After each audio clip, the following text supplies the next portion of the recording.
Hello, friends, and welcome to one of our SBT Sunday teachings. My name is Venerable Tarpa, and today we're going to be exploring the Buddhist concept of patience. Well, it's not necessarily a Buddhist concept, right? Everybody knows patience, but we're going to talk about the Buddhist view of patience.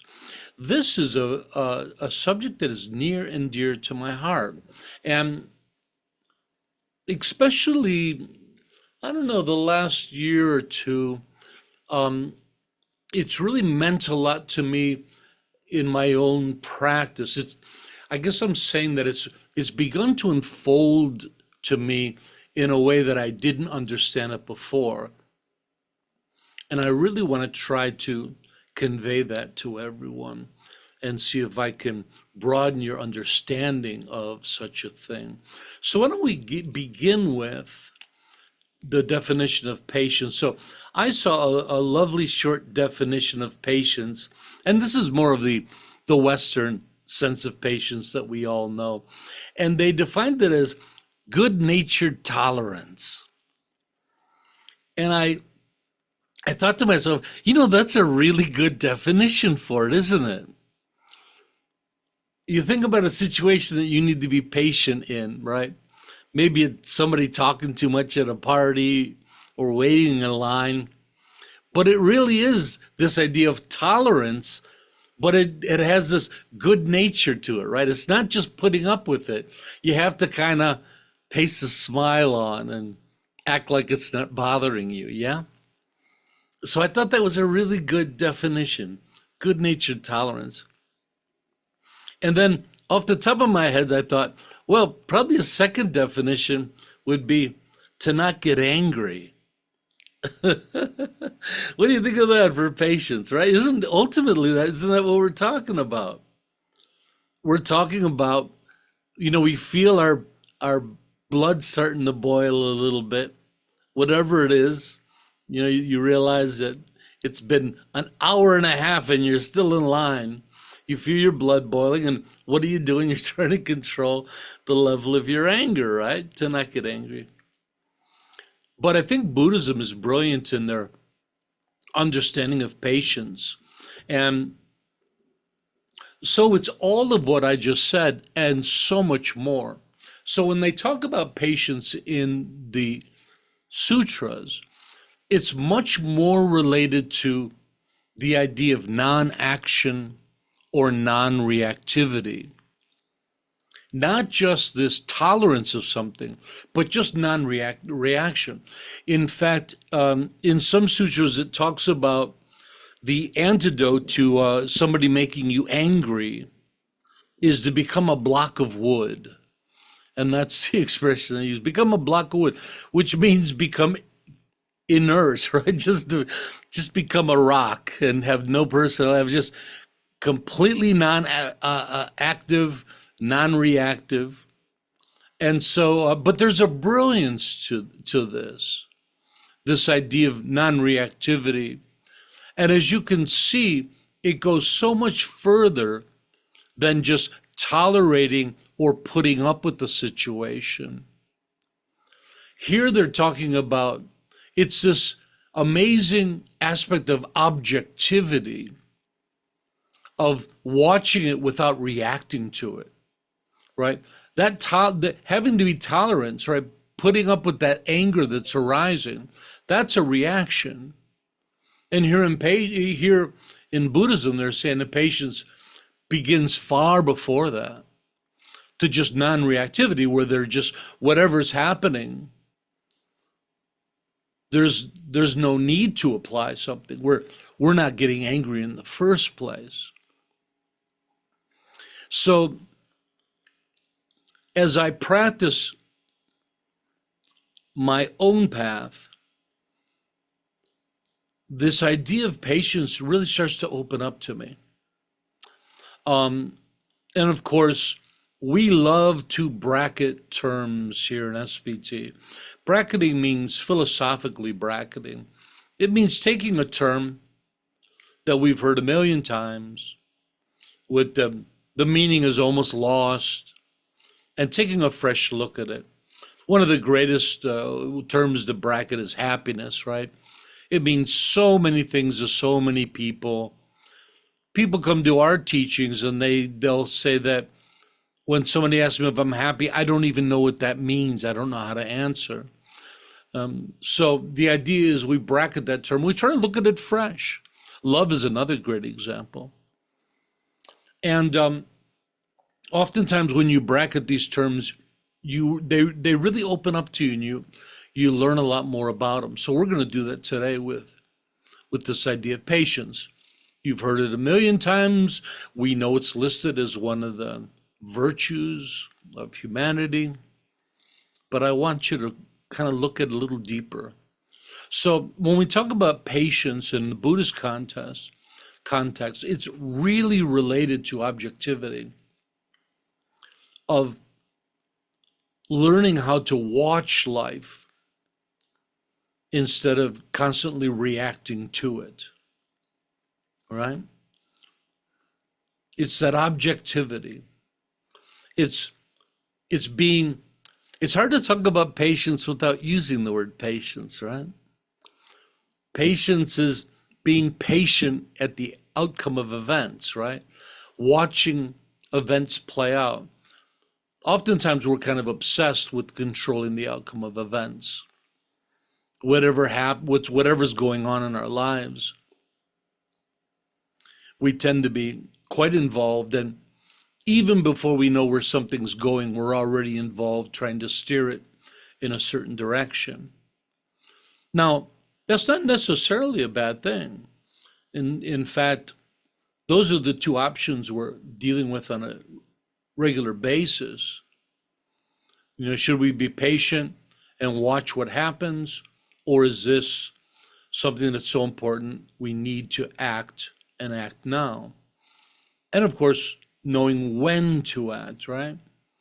A patient leader is cautious about when they decide to react to something. And then the big question at hand is, when is it appropriate to act? How much patience do we allow? So there's no magic question to that. That's something we ponder. Every situation is different. Every situation like that has a different answer. That's one of the mysteries in life that we just deal with. And oftentimes, right, we just deal with it with a gut reaction. We just kind of have a feeling when it's time to act or a time to be patient. So in Buddhism, again, patience is really related to objectivity. And when I think about objectivity, I always go back to that same image of becoming a camera lens.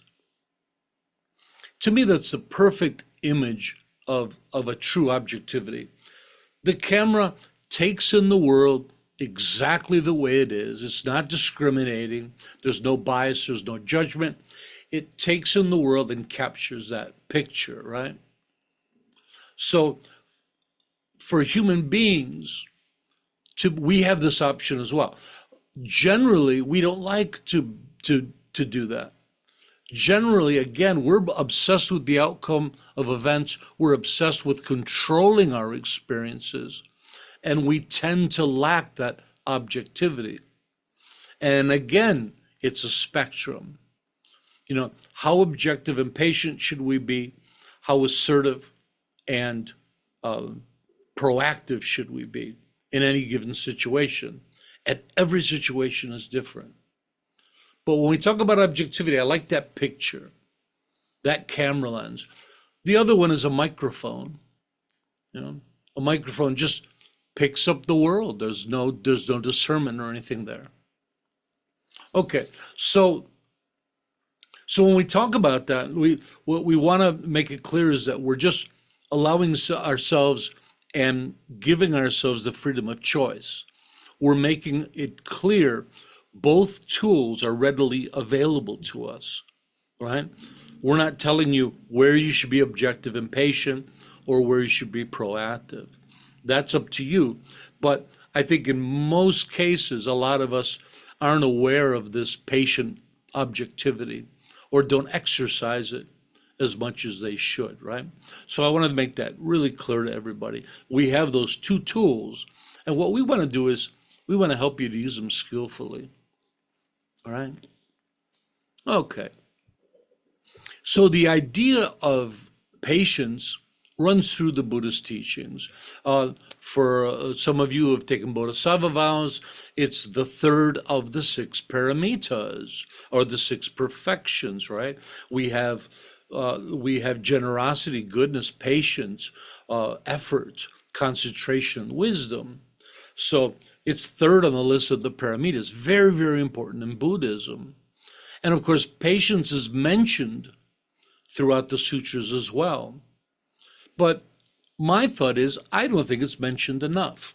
I don't think that it's bracketed enough. I don't think that the full power of patience is really shared enough for practitioners.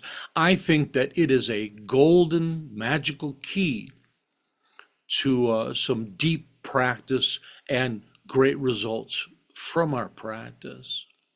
Of course, so we have it in the six perfections, and then additionally, patience is related to all three aspects of our threefold path of higher understanding, higher virtue, and higher awareness. And I'm going to explain that.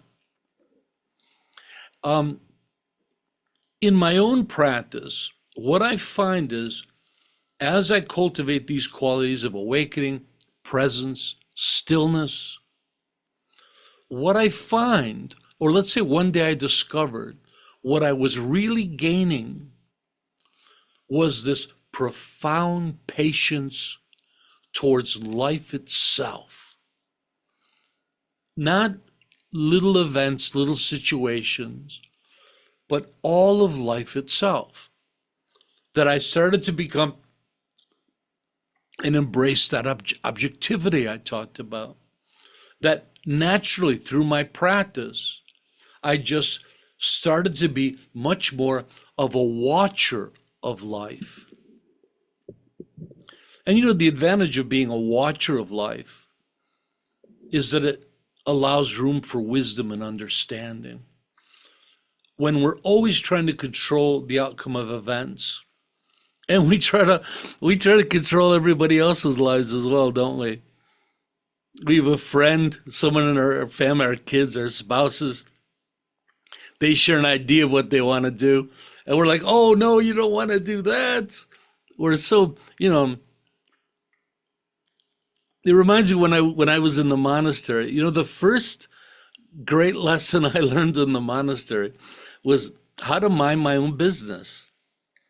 Now, I don't claim to have mastered that lesson, but I did come to terms with it. That's when you live with all of those people and in very close proximity, right? In a monastery, often you have roommates, you're eating all your meals with hundreds, if not thousands of other monks.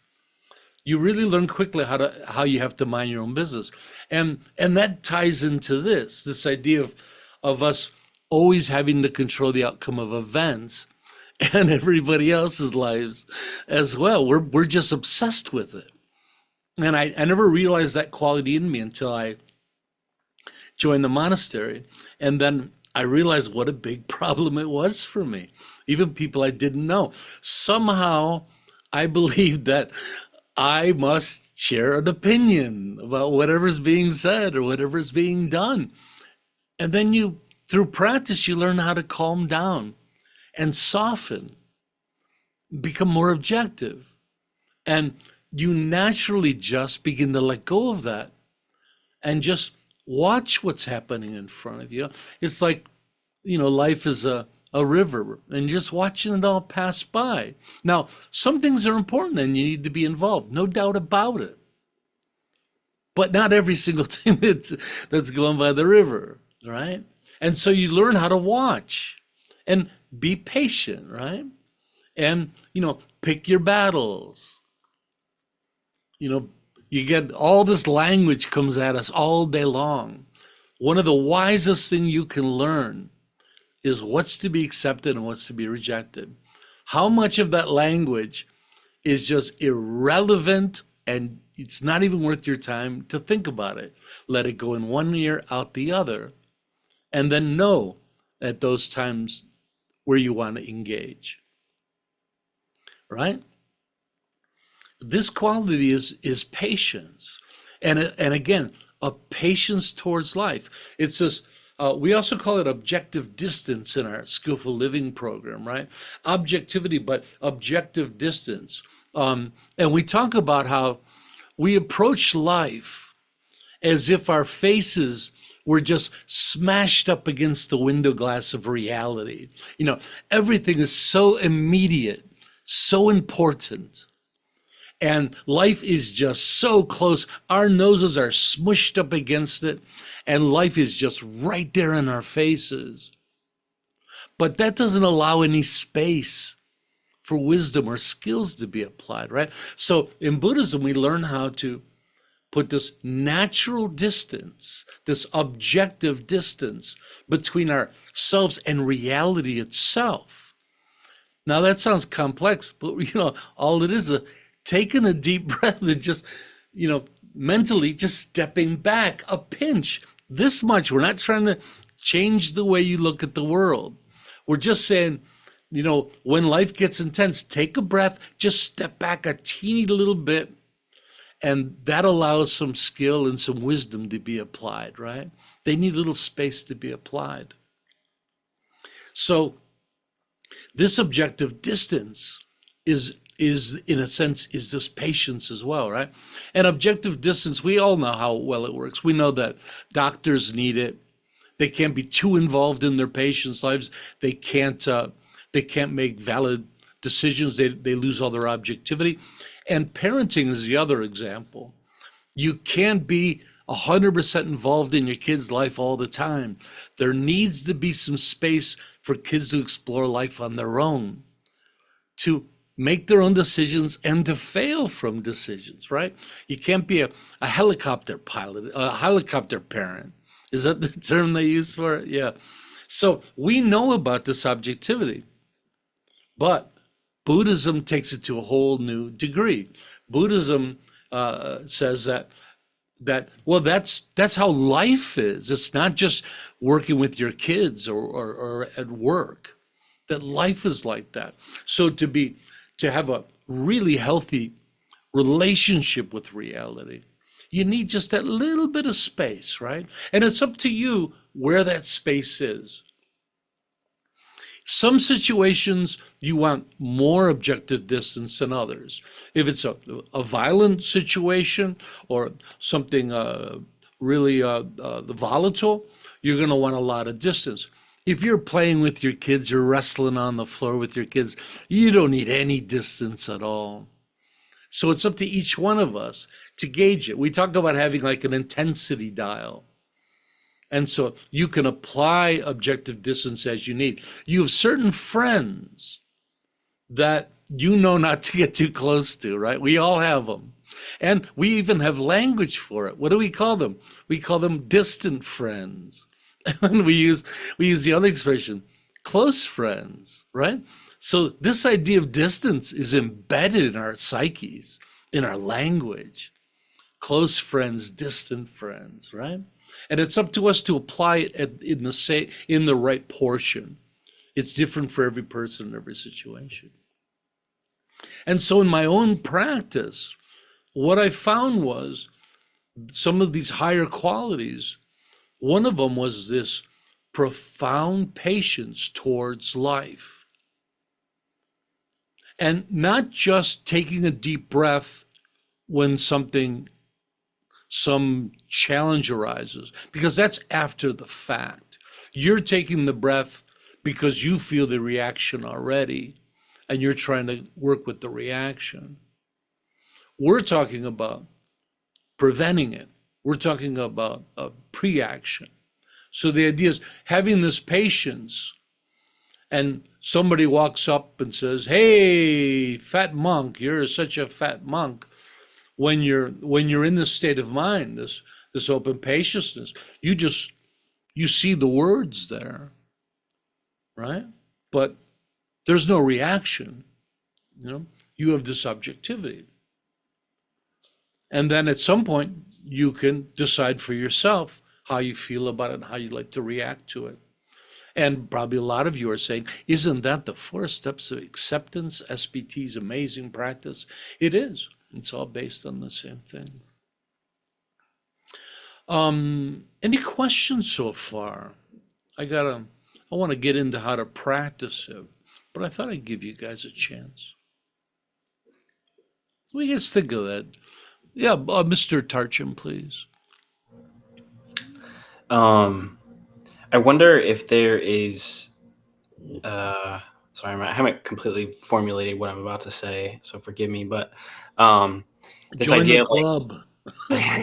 this idea of like stepping back. So I usually think of it as like, so in working in like a crisis situation. So like being on, like, so I'm on my, on the fire department, and so I am on a car crash or something. I don't think of it as like, I don't feel that I'm stepping back, but I think that it's actually a stepping in. But I think that it's kind of saying the same thing, because either way, it's moving away from the ego. It's moving away from this idea of separation. As far as, kind of what you were saying, as far as dealing with anger, of kind of just seeing the words. I think that that is also the same direction as moving away, or as in stepping in, as far as stepping into the reality, which is, non-duality, which is no self. But aren't you trained as firemen that when you walk into a dangerous situation, you take a moment to stop to make sure it's safe for you to engage? Absolutely, yes. That's Situational awareness stepping is key. back. It can be, it doesn't have to be distance, it can be time. That's what we mean by stepping back. Okay. Letting some space for wisdom. A lot of people would just want Yes. to run right in and save somebody and die in it. Yeah. I learned it when I was doing Red Cross training.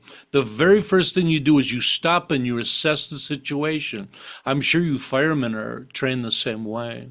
Yes, absolutely. That's what we mean. Yeah, okay. Thank you. Good question, Dana. Um, so I understand what you're saying, and that I've experienced that. But I had an incident where I really felt my reaction, um, and with a situation where I felt trapped, and I knew what was going on, and said, so this is like you're saying, this is already happening, and that I I can I don't have to. I can just allow myself to just breathe. I don't have to do anything. And I stood there and stood there, and then I actually stepped away from the two people that were into this conversation that I wasn't included in, and sat down on a bench. And a little girl that was with her mother, she sat down on the floor. We were both impatient, but I was reacting to that. And then, so what I'm asking is for any tips on, like, okay, now I know I'm reacting. Um, I What happened was someone was going through the area, and they had to move the discussion I towards me, got you. and I stood up. I took that opportunity, and I stood up and I said, "That's enough. I'll meet you in the car." Yeah. So I'm going to talk about that in a second of what to do about it. But here's an important thing. We're not saying that it's improper to be impatient. There's so many situations that you should be impatient in, right? It's a quality we work with. We work with patience, but we're not trying to think that we could all be angels. Some situations are wrong and they need to be addressed. And that irritation that arises, sometimes it can be through virtue. You could watch somebody kind of teasing somebody else and just reach a point where you say, you listen to some of it and then you say, that's enough. I'm going to stop that. It's wrong. So sometimes impatient or action is exactly the right thing to do. What we're going to try to do is to give you some control over the skill and know when to properly practice it. The Buddha had moments of impatience as well. There was one example where the monks were making a whole lot of noise, and he appeared to get angry and storm off. And for days, no one knew what happened to the Buddha. He went off into the woods. So, yeah, we shouldn't think, it's like trying to think that you'll never be angry again. No, we cannot plan what situations arise. If somebody's going to make me wait 6 hours at a store for something, I'm going to get impatient. No doubt about it. Yeah. But I'm going to address your question on how to deal with it, and in a second we'll talk about that. Christian, would you like to share?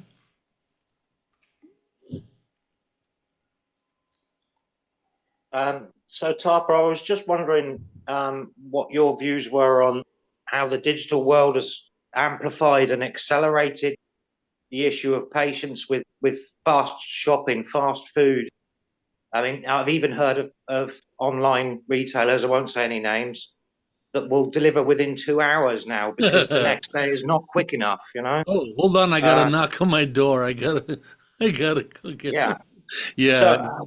So how much worse is it today than it was, say, 10 years ago, 20 years ago? Because obviously even 20 years ago, patience was a big problem, but what is it today?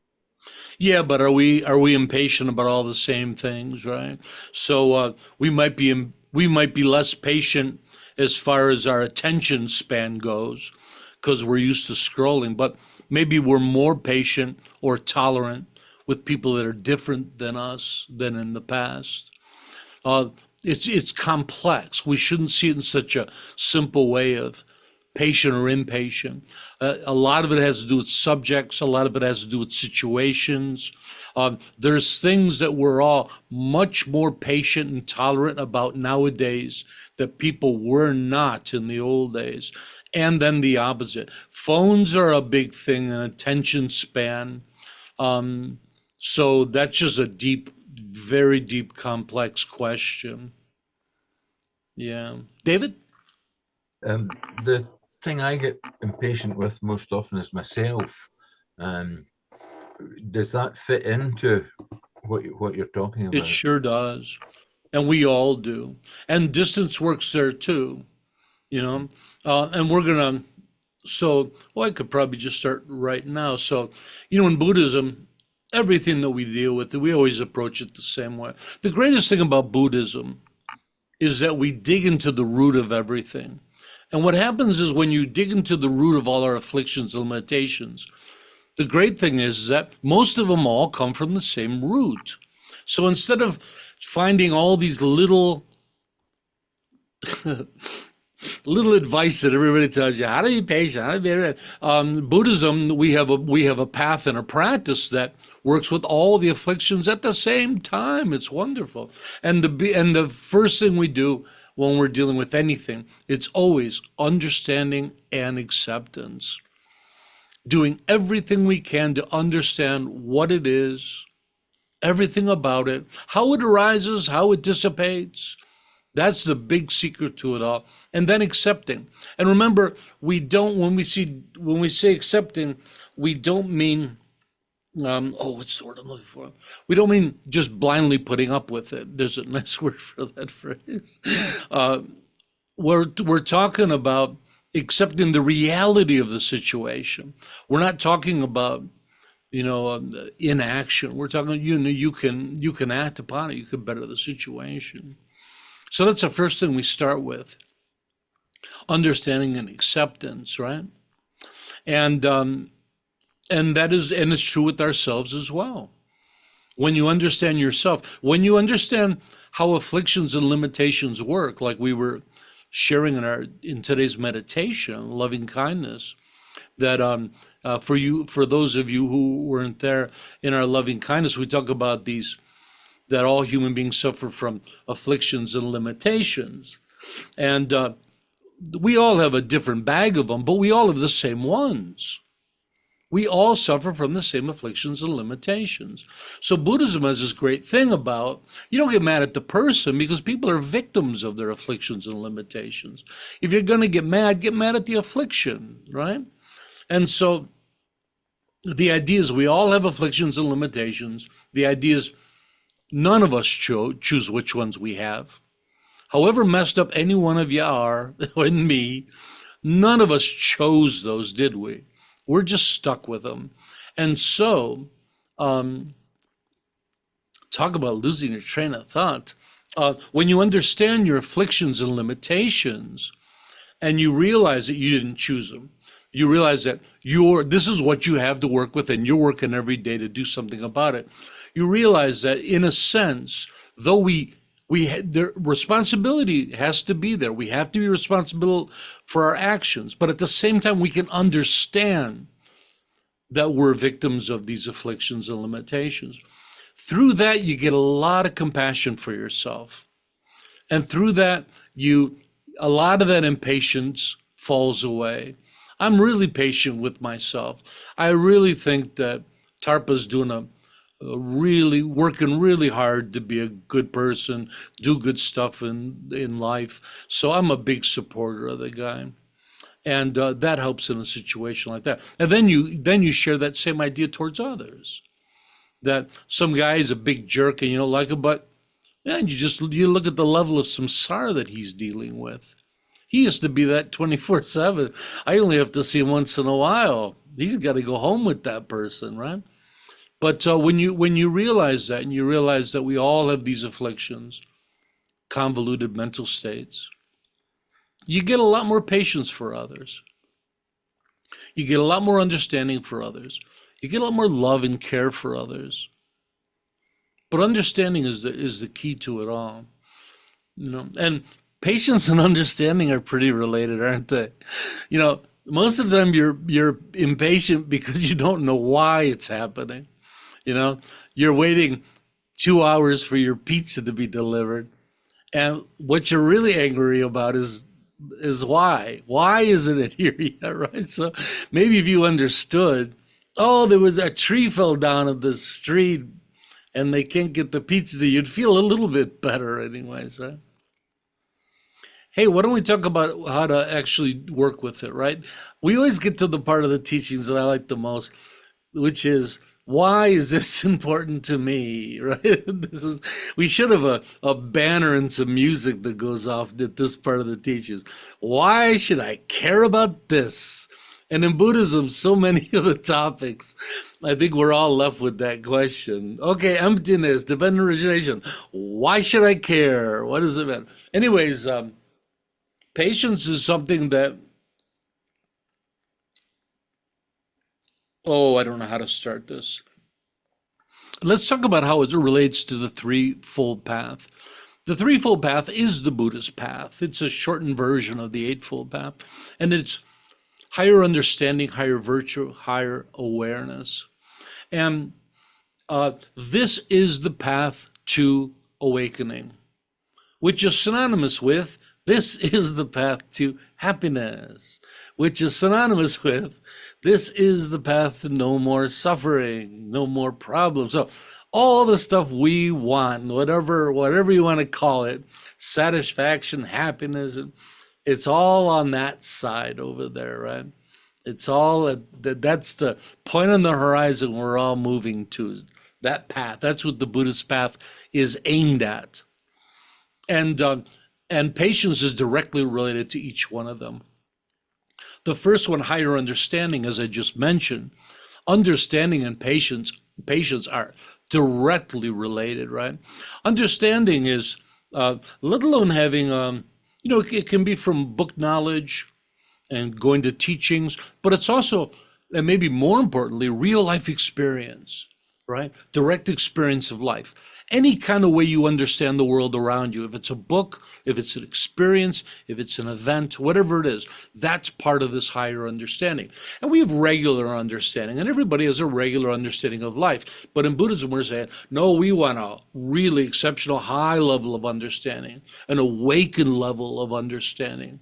We understand life in a much more deeper and profound way. And so that understanding, let alone does patience allow us to develop that understanding, it's also the result of that kind of understanding. Oftentimes, if we don't know how to be more objective and watch and learn from life, we just don't, we can't gather that higher understanding, right? It requires a patience, right? Number two, higher virtue. Though, of course, patience is one of our human virtues, right? One of our great human virtues. So directly related to that. And the other qualities of virtue, like goodness and compassion and care, and they're all related and help us to cultivate patience. And lastly, probably most interesting, higher awareness. Now, higher awareness is higher meditative and mental states, right? So say you're at work and you're looking around, you can be thinking about a million things at once and not really paying attention. That would be kind of a low level of awareness, right? A higher level of awareness would be that you're really aware. You get me? Your eyes are open, you're looking around, you understand it. You have an overview of it. This is something we can choose to do. We can, when something's important, we can elevate our awareness and take in more. And an important thing about our awareness is our ability to sustain mental states. And patience is a great one to understand that. When we practice patience, we just don't practice it in a chunk. It's a sustained practice, isn't it?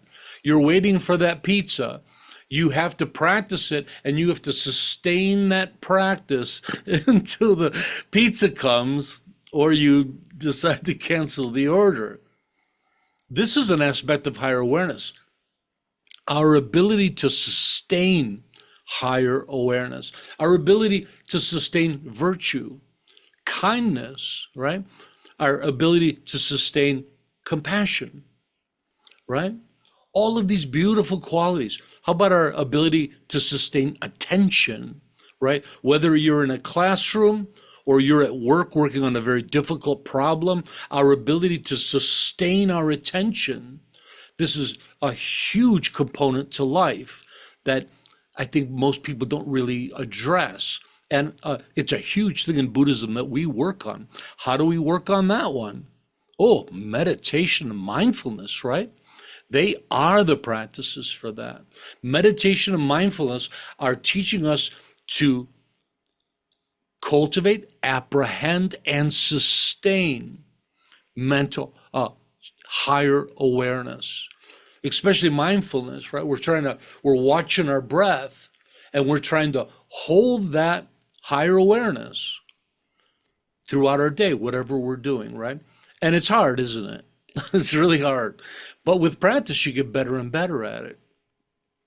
Meditation is the same thing. You're sitting down. What are you going to try to do? Nothing. I always think meditation is the funniest thing. What do you teach? Oh, I teach people how to sit still and not move. I teach people how to sit still and do nothing. And oddly enough, it takes books and all kinds of teachings to get people to sit still and do nothing.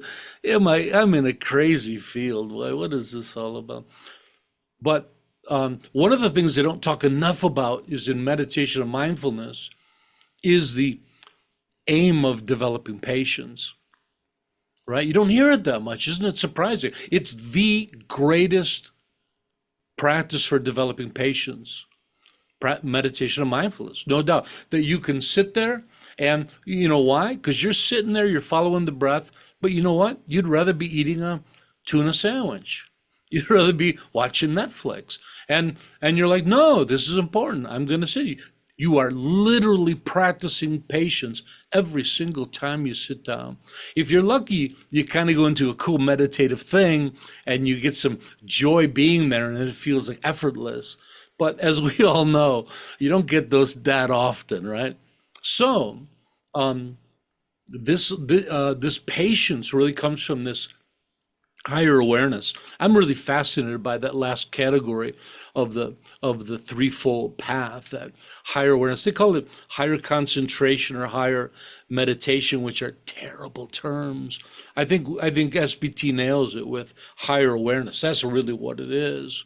And any awareness we want, whether we want to sustain love or compassion or concentration, that's what it's all pertaining to. And so how do we develop patience? Number one, meditation and mindfulness. Boom, right there. Number two, just being aware that it's something that's important to you. By you making the decision that patience is an amazing quality, and as we bracket it, and hopefully as you see how special this quality is, the way I see it, and you start to realize that maybe patience is actually the whole aim of the Buddhist path. We say awakening, we say enlightenment, but then we talk about there's so many qualities that are almost synonyms. I think clarity is a synonym for awakening. This ultimate clarity into the true nature of ourselves in reality. But then this patience, this ability to just witness life without the neurotic mind spinning it, without the samsaric mind overlaying it with all of our troubles, right? Imagine just taking away all that overlay and just be witnessing the world as it is, as a camera lens. Wouldn't that be almost like this aspect of enlightenment? So the more I practice, I just started to realize that there's this natural presence that just starts to accumulate, that you start to attain. But it's, as you can imagine, it's quite a bit different than that Western definition that we talked about. Good-hearted tolerance. Boy, that's not patience to me. Patience is this openness to the world, openness to experience. It's being able to, you keep wanting to use the word patience, right? To be patient and experience the world, to be patient and see where things are going to go. So it just becomes this amazing quality. And of course, the 4 steps of acceptance, right? That's one of our practices. First thing, become present, right? Right there, that presence is objectivity, it's objective distance, right? Then we accept the situation for what it is. We don't have to like it, we have to accept it. Number 3, use reason to try to understand the situation, right? And number 4, if you believe it's a good thing to do, you can act. Or in a lot of cases, you decide not to act. It wouldn't be the right thing to do. And so we use these tools to work with this patient. But for me, I do it in a soft way. I realize that it's the result of all the practices I'm doing right now. I think we all want a practice to get that thing. Tarpa, tell me the practice for patience. I want patience. Give me that one practice. But that's really a convoluted way to look at it in Buddhism. In Buddhism, the Buddhist path is holistic. We work with the threefold training. We develop higher understanding, higher virtue, higher awareness. And guess what? We develop patience. But guess what? We also develop goodness and happiness and compassion and empathy. We get all the qualities. And then guess what we lose? Anger is the opposite of patience, but also selfishness and immaturity and ignorance. So by following the Buddhist path, it's just like you're gaining all the good qualities and you're transcending all the negative ones. Any thoughts out there? I'm just rambling on at this point. I'm hoping everybody gets a taste of what patience is to me. And it's just extraordinary to me. The quality is so much more meaningful than it ever was for me in the past. It's this extraordinary awakened quality. Just patience towards my life. Patience towards me, my life. There's only so much I'm going to learn in this lifetime. It's limited for all of us. There's only so much science is going to learn. And you can bang your head against the wall and think we really got to know more about quantum physics and black holes. There's only so much we're ever going to learn. And then all of a sudden we're going to learn. In 100 years, they'll tell us we were wrong. Oh, those stupid people in the 2020s. They believe the craziest things back then. So again, you see what I mean? It's patience, right? It's just, you take a big swallow, you say, this is what I got to work with. This is reality. And you have patience, and hopefully it makes you laugh like it does me. It all seems funny watching everybody run around chasing their tails. Oh, what do you think? Yes, Dana, you can talk to me afterwards. Oh, but the Scout Merit Badges, sure. That's wonderful. I can get you one, yeah. Oh, okay. If nobody has anything to share, why don't we wrap it up? That was a lot of fun. I've been secretly, I don't know if you've noticed, I've been secretly teaching the 6 paramitas. We've been doing a different paramita each week. And I think I'll continue. Next week, we're going to talk about right effort, which is another extraordinary topic. And what else do I want to talk about? Hey, we're in the middle of our Introduction to Meditation Level 3 program. We just started, in fact, yesterday I gave the second class. It's a 5-week program. We're in week 2. It's not too late to start. The videos are recorded. Please come to those. Those are every Saturday at 1900 UTC. We have our Skillful Living program coming up in the summer. It's about a month away, June 22nd, we have Skillful Living. A lot of the stuff we talked about today's in Skillful Living. It's an extraordinary practice, if I do say so myself. It's filled with some real amazing practices. So a Skillful Living is designed to do just that, to help you to live skillfully. And I have a belief that life is easier than we think it is.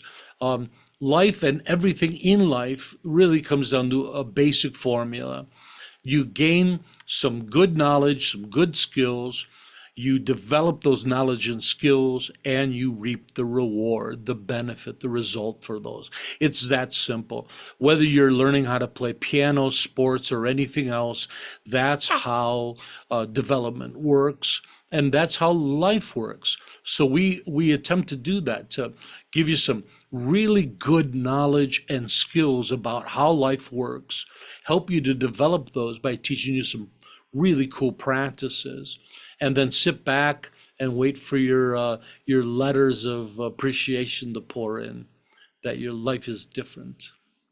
Okay, with that said, let's end today's class with our altruistic affirmation. May all be healthy, may all be prosperous, may all be well, may all be present, free of past regret and future worry. May all abide with constant appreciation, which is the source of great joy and contentment. May all realize their true nature and the true nature of reality, which is awakening. Thanks again, everybody, for joining us. Hello, Shiva. Good to see you. Okay, we'll see everybody this week at Meditations. Take care. Be patient.